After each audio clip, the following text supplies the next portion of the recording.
abonné leen chaîne Mef7 TV. waaw fu ñu dugg daal këru taalibe la.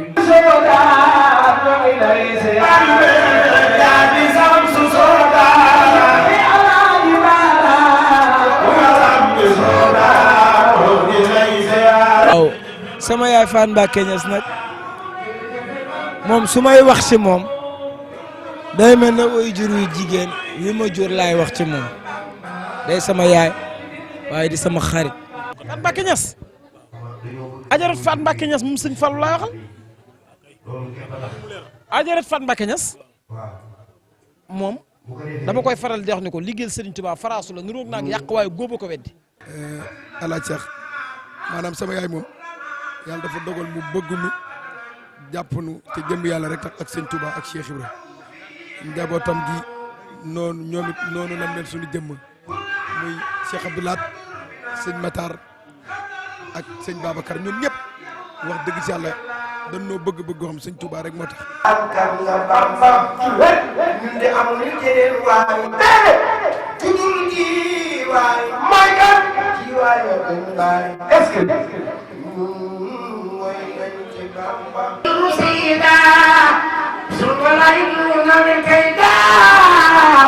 xam nga bosuna la sama pura fil wara wa zal khura hamdana ma'ruf ma'ay wa ma'an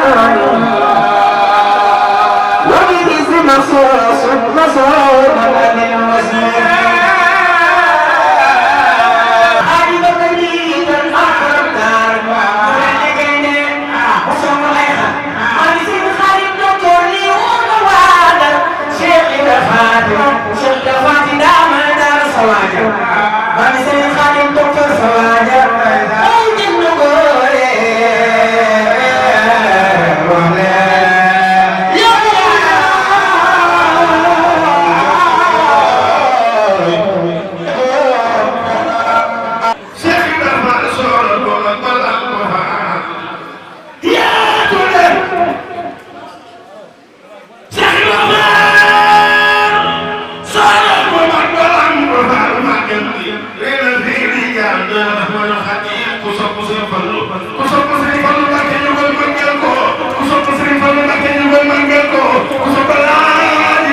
xam nga lii sëñ Tuubaa de lii sëñ Tuubaa la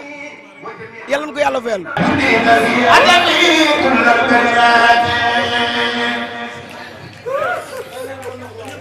yàlla bi la wat yàlla bi la wat usosa nati jumlatiya yamiyo adil mawna saniyati yuji tayqata adidai waliyatana lilmurtadi najmin bilfudati waaye sa diggante kam sarax du baax nga xam ne tëgg ne bu jiitee ba daanu bu jënd waaye bu tëggee mënu cee teg kenn ba pàcc kii kenn lay wàññi muy Cheikh Abdou Lahad kii kenn la bëgg muy Cheikh Abdou Lahad kii kenn la yaakaar muy Serigne Cheikh Oumar naajano la ilaha illallah naajano naajano ya latif ya wala kafay tani ilita inda jawali no dito da natir ya wali babar kafay tani misandji kusa kusidina Muhammad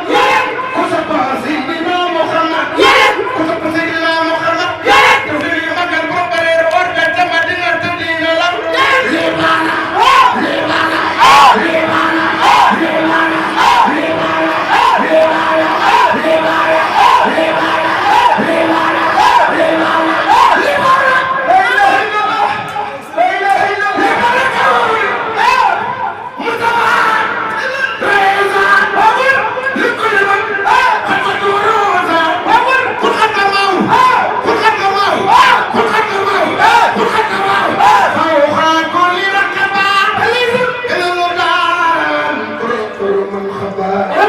abonné leen chaîne Mef7 TV